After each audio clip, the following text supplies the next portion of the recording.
L'histoire que vous allez entendre maintenant est basée sur des faits réels. Les noms des personnages ont été modifiés pour préserver leur identité. Dans l'histoire d'aujourd'hui, la serveuse a été renvoyée pour avoir aidé accent aigu un garçon handicapé, mais sa vie a été transformée le lendemain. Prenez un moment pour réfléchir à la leçon que cette histoire va vous offrir et, si vous êtes capable de comprendre, commentez ci-dessous afin que plus de personnes comprennent, et partagez-la avec ceux que vous aimez. Merci et bonne histoire. Le soleil n'avait pas encore osé pointer le bout de son nez sur l'horizon parisien lorsque le réveil de Grace Belrose retentit dans son modeste appartement du 18e arrondissement. Ses yeux s'ouvrirent lentement, encore lourds de fatigue, mais son esprit était déjà en alerte. Une nouvelle journée commençait, une journée qui allait bouleverser sa vie d'une manière qu'elle n'aurait jamais pu imaginer. « Allez, Grace, debout » murmura-t-elle pour elle-même, repoussant la couverture avec une détermination qui contrastait avec la lassitude de son corps. Une nouvelle bataille t'attend. Grace se leva, ses pieds nus touchant le sol froid. Elle se dirigea vers la petite salle de bain, évitant soigneusement les lattes grinçantes du parquet. Dans le miroir, elle observa son reflet, une jeune femme noire, belle et fière, mais dont les yeux trahissaient une fatigue profonde. Ses doigts effleurèrent les rides naissantes au coin de ses yeux, témoins silencieux des années de travail acharné et de lutte quotidienne. « Tu es forte, tu es capable » se répéta-t-elle, comme un mantra. Ces mots, elle les prononçait chaque matin, une armure invisible contre le monde extérieur. Alors qu'elle enfilait son uniforme impeccablement repassé, Grace repensa à son parcours. Originaire de la Martinique, elle était venue en France métropolitaine avec des rêves plein la tête. Mais la réalité s'était avérée bien différente de ses espoirs. Le prestigieux restaurant L'Étoile d'Argent, niché au cœur du 8e arrondissement, était devenu à la fois son gagne-pain et son champ de bataille quotidien. Mademoiselle Belrose, n'oubliez pas votre place, résonnait encore dans sa tête la voix condescendante de Monsieur Lefort, le gérant du restaurant. Ces mots, prononcés la veille, lui serraient encore le cœur. Grace secoua la tête, chassant ses pensées négatives. Elle devait rester forte, garder la tête haute.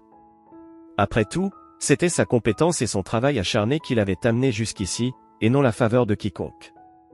En sortant de son immeuble, l'air frais du matin la frappa au visage, comme un rappel brutal de la réalité qui l'attendait. Les rues de Paris s'éveillaient lentement, les premiers métros déversant leur flot de travailleurs matinaux. Grace se fondit dans cette masse, son uniforme soigneusement dissimulé sous son manteau. Dans le métro bondé, elle sentit des regards peser sur elle.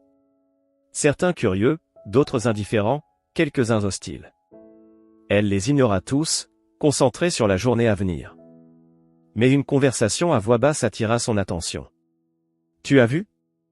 Encore une qui vient nous prendre nos emplois » chuchota une voix masculine. « Chut, pas si fort » répondit une femme.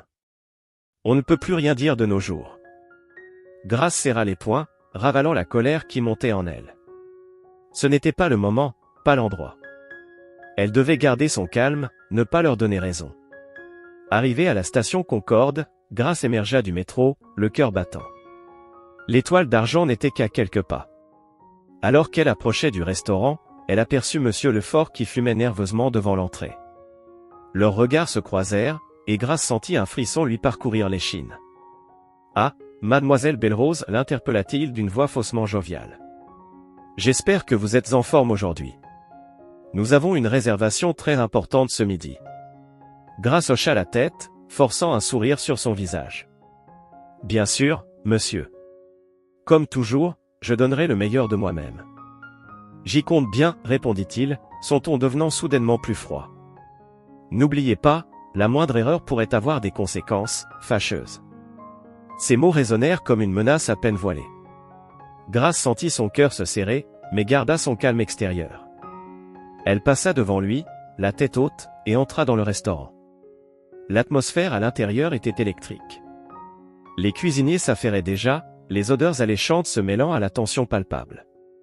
Grace se dirigea vers les vestiaires, son esprit en ébullition. « Aujourd'hui sera différent » se promit-elle.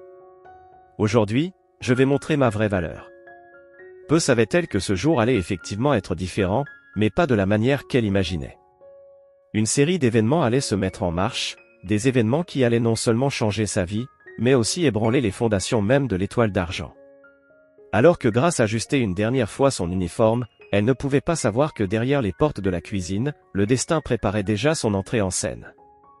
Une journée qui commençait comme tant d'autres allait bientôt se transformer en un tournant décisif de sa vie. Le service du midi battait son plein à l'étoile d'argent. Les couverts tintaient, les conversations bourdonnaient, et l'orchestre de la salle à manger jouait doucement une mélodie de jazz.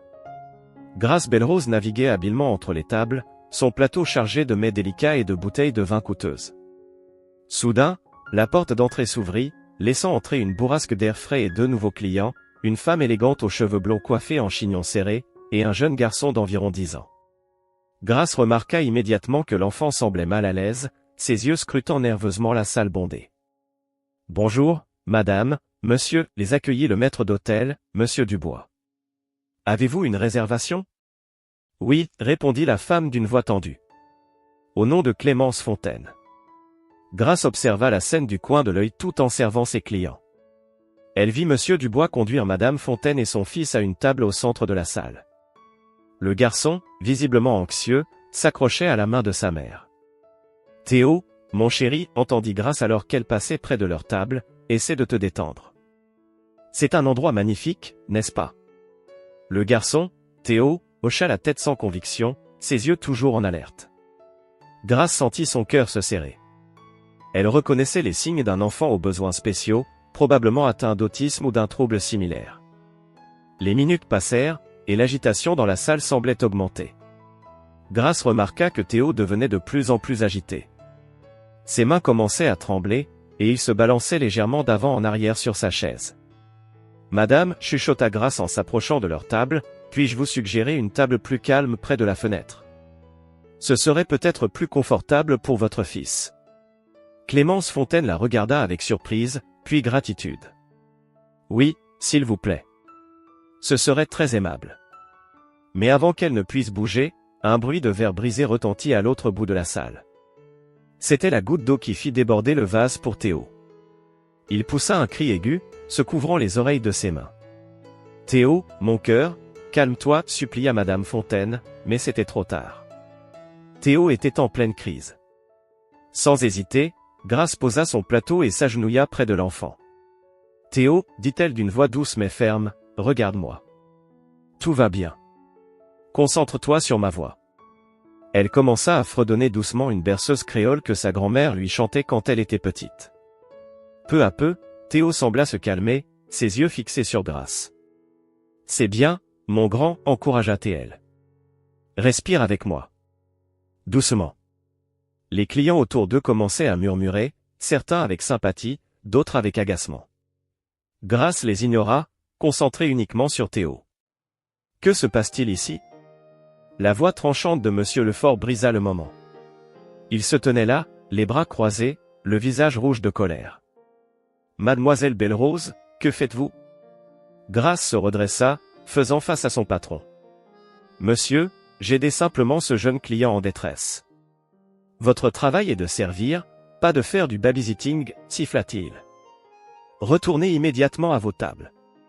Mais monsieur, protesta Grace, cet enfant a besoin d'aide. C'est notre devoir d'assurer le bien-être de tous nos clients.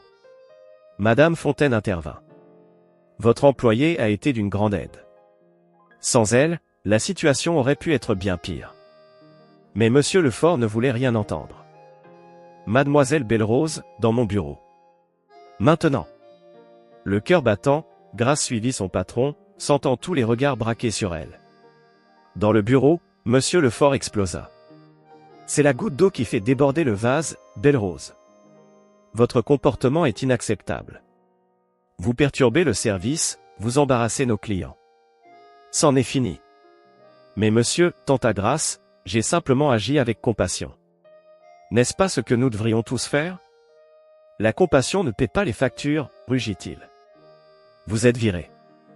Prenez vos affaires et partez immédiatement. Grace sentit le sol se dérober sous ses pieds. Vous me renvoyez ? Pour avoir aidé un enfant ? Je vous renvoie pour insubordination et perturbation du service. Maintenant, sortez de mon restaurant. En état de choc, Grace quitta le bureau. Elle traversa la salle à manger, ignorant les regards curieux et les chuchotements. En passant devant la table de madame Fontaine, elle vit Théo lui faire un petit signe de la main.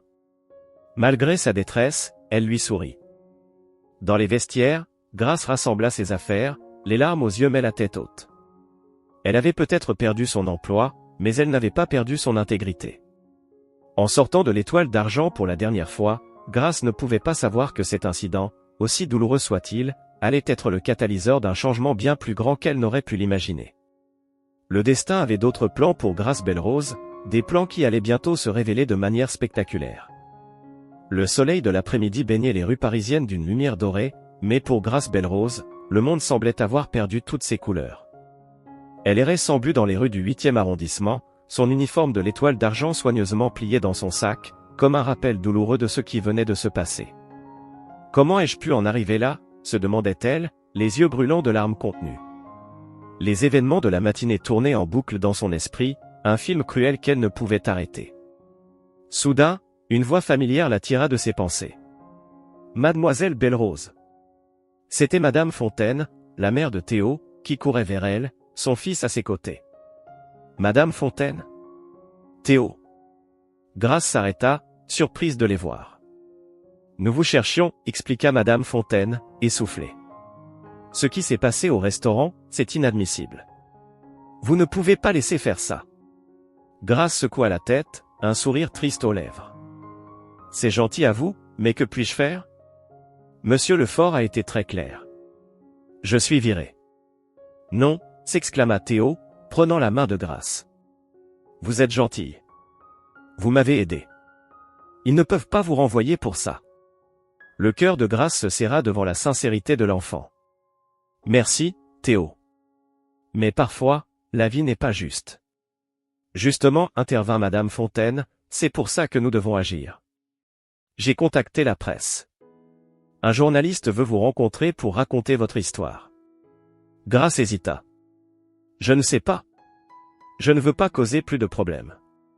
Ce n'est pas vous qui causez des problèmes, insista Madame Fontaine. C'est ce restaurant et son management toxique. Votre histoire pourrait changer les choses, pas seulement pour vous, mais pour tous ceux qui subissent ce genre d'injustice. Avant que Grace ne puisse répondre, son téléphone sonna. C'était un numéro inconnu. Hésitante, elle décrocha. Allô ? Mademoiselle Belrose. La voix à l'autre bout du fil était grave et autoritaire. Ici Maître Durand, avocat spécialisé en droit du travail. J'ai entendu parler de votre situation. Je pense que nous avons un solide dossier contre l'Étoile d'Argent pour licenciement abusif. Grace sentit sa tête tourner. Tout allait si vite.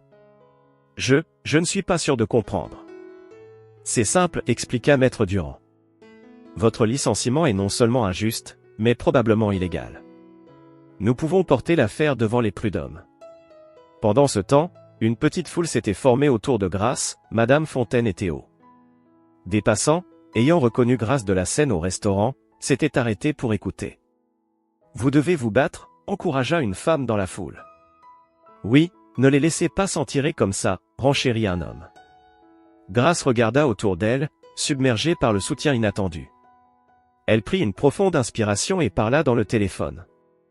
Maître Durand, j'accepte votre aide. Battons-nous. Un tonnerre d'applaudissements éclata dans la rue. Grace sentit une vague d'émotion la submerger. Pour la première fois depuis son licenciement, elle sentit une lueur d'espoir. Mais le destin n'avait pas fini de jouer avec Grace Belrose. Au même moment, de l'autre côté de la rue, une silhouette familière émergea d'une voiture de luxe. C'était Monsieur Lefort, le visage rouge de colère. « Belrose » hurla-t-il en traversant la rue. « Qu'est-ce que c'est que ce cirque ?» La foule se tut, tous les yeux rivés sur la confrontation qui se préparait. Grace se redressa, prête à affronter son ancien patron. « Monsieur Lefort, dit-elle d'une voix calme mais ferme. Je ne fais que défendre mes droits. »« Vos droits » cracha-t-il. « Vous n'avez aucun droit. Vous n'êtes qu'une. » Il s'arrêta net, réalisant soudain la présence de la foule et des smartphones qui filmaient la scène. « Vous feriez mieux de partir, Monsieur Lefort, intervint Madame Fontaine.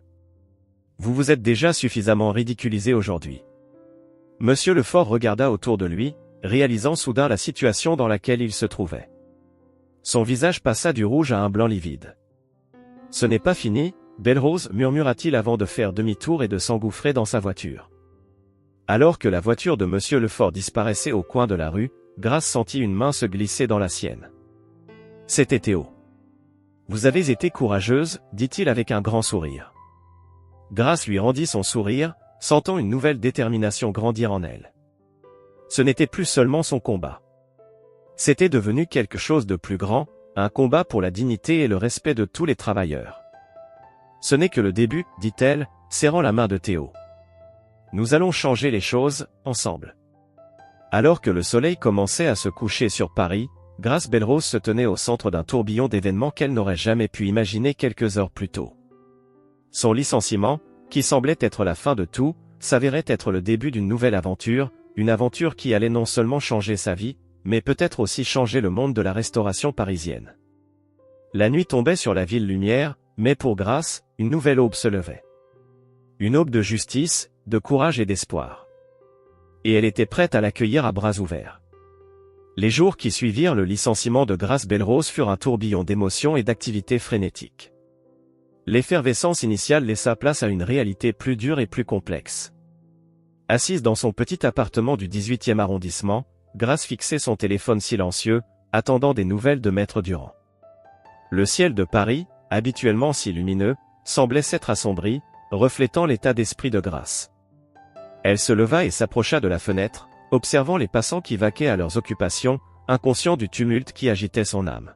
« Ai-je vraiment fait le bon choix ?» murmura-t-elle, son souffle créant une légère buée sur la vitre. Les doutes qu'elle avait réussi à repousser commençaient à s'insinuer dans son esprit, comme un poison lent mais inexorable.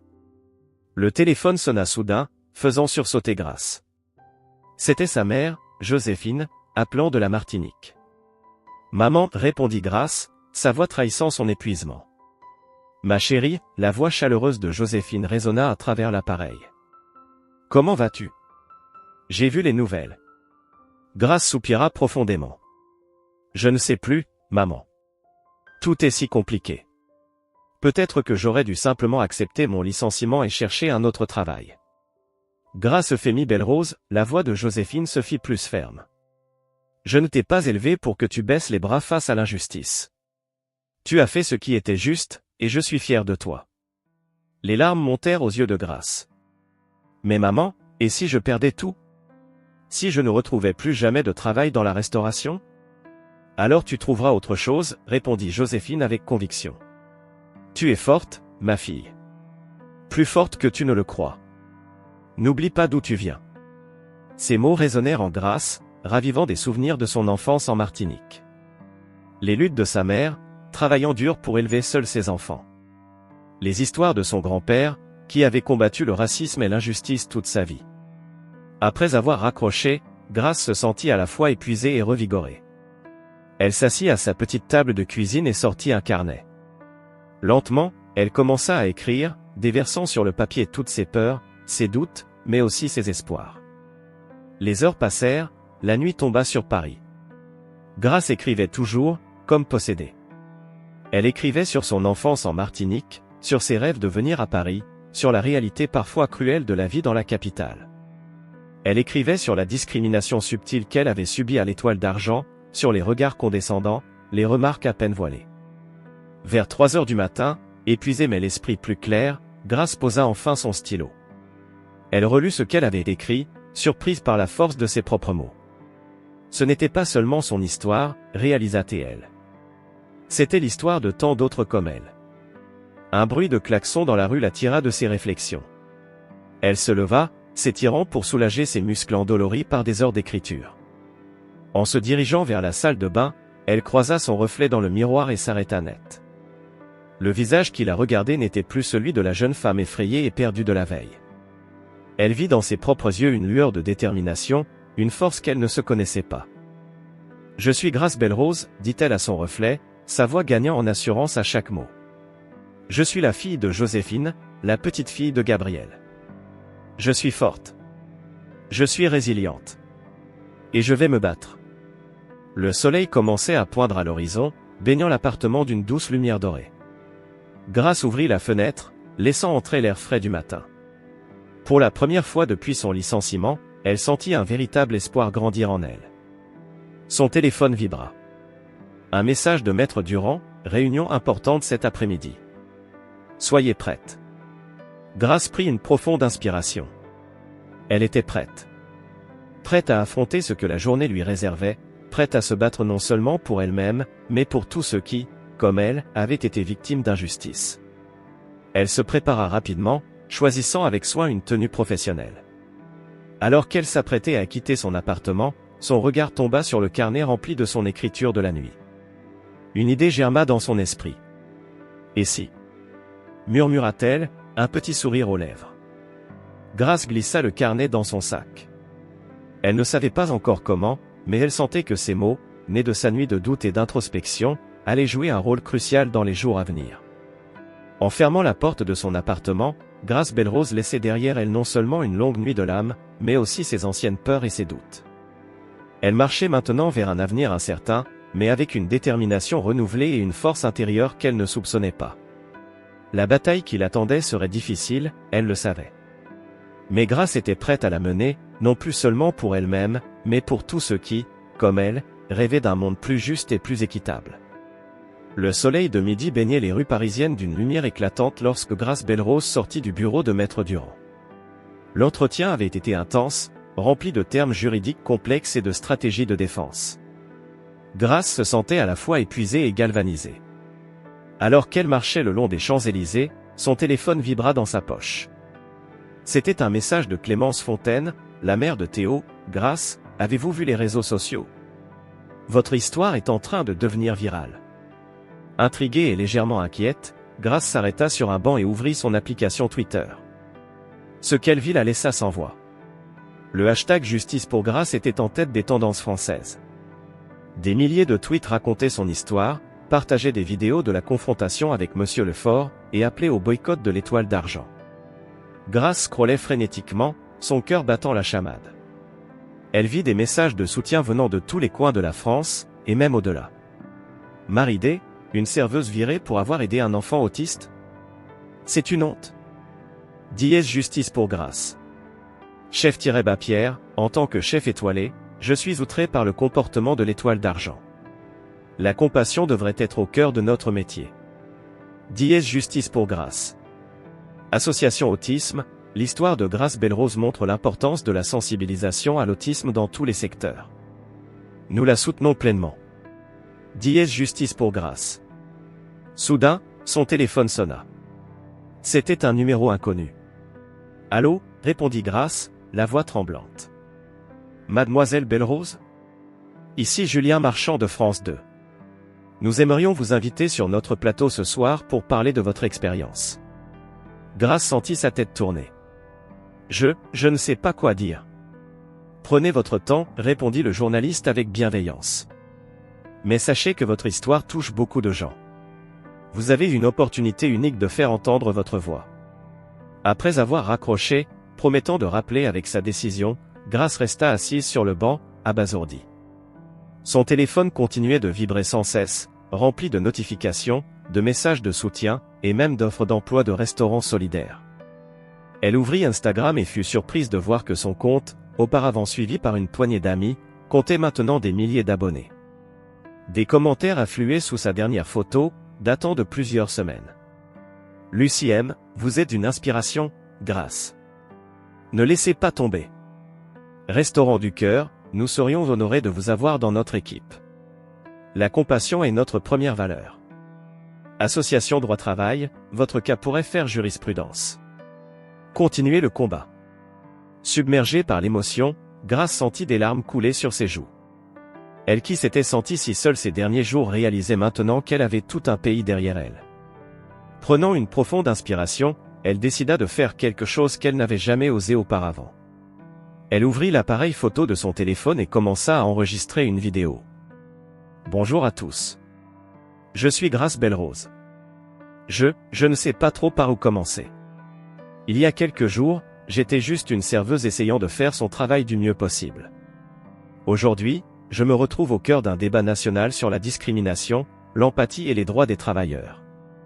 Sa voix, d'abord hésitante, gagnait en assurance à mesure qu'elle parlait. Je veux vous remercier tous pour votre soutien incroyable. Mais je veux aussi vous dire que cette histoire n'est pas seulement la mienne. c'est celle de tous ceux qui, chaque jour, font face à l'injustice et à la discrimination sur leur lieu de travail. C'est l'histoire de ceux qui doivent choisir entre leur intégrité et leur gagne-pain. Elle marqua une pause, ses yeux brillants de détermination. Je ne sais pas ce que l'avenir me réserve, mais je sais une chose, je continuerai à me battre. Pas seulement pour moi, mais pour tous ceux qui n'ont pas la chance d'avoir une plateforme pour s'exprimer. Ensemble, nous pouvons faire changer les choses. Grace termina la vidéo et, après une brève hésitation, appuya sur « Publier ». En quelques secondes, les vues et les commentaires commencèrent à affluer. Son téléphone sonna à nouveau. C'était Maître Durand. « Mademoiselle Belle-Rose, avez-vous vu ce qui se passe sur les réseaux sociaux? C'est incroyable. L'étoile d'argent est sous une pression énorme. Je pense qu'ils vont bientôt craquer. » Grace sourit, un mélange de soulagement et d'appréhension l'envahissant. « Que dois-je faire maintenant, maître? Continuez à partager votre histoire. Soyez authentique, soyez vous-même. Le public est de votre côté. Et, préparez-vous. Je pense que nous allons bientôt recevoir une offre de négociation. » En raccrochant, Grace regarda autour d'elle. Les passants sur les Champs-Élysées vaquaient à leurs occupations, inconscients du tourbillon médiatique qui se déchaînait en ligne. Pourtant, elle avait l'impression que le monde avait changé. Elle se leva, prête à affronter ce que l'avenir lui réservait. Grace Belle-Rose n'était plus seulement une serveuse injustement licenciée. Elle était devenue, presque malgré elle, le visage d'un mouvement, le symbole d'une lutte plus grande qu'elle. Alors qu'elle se dirigeait vers le métro, son téléphone vibra à nouveau. Un message de Théo. « Merci d'avoir été gentil avec moi. Vous êtes ma héroïne. » Grace sourit, les larmes aux yeux. Quoi qu'il arrive maintenant, elle savait qu'elle avait fait le bon choix. Et avec le soutien de tant de personnes, elle était prête à affronter tous les défis qui l'attendaient. Le soleil se levait sur Paris, baignant la ville d'une lueur dorée qui semblait annoncer un nouveau départ. Grace Belle-Rose, vêtue d'un tailleur élégant, se tenait devant les portes imposantes du siège social du groupe hôtelier Lumière Dorée. Son cœur battait la chamade, mais son visage affichait une détermination inébranlable. « Vous êtes prête, mademoiselle Belle-Rose » demanda Maître Durand, ajustant sa cravate. Grace hocha la tête. Plus que jamais. Les dernières semaines avaient été un tourbillon d'émotions et d'événements. L'histoire de Grace avait touché le cœur de millions de Français, déclenchant un débat national sur les conditions de travail dans l'industrie hôtelière.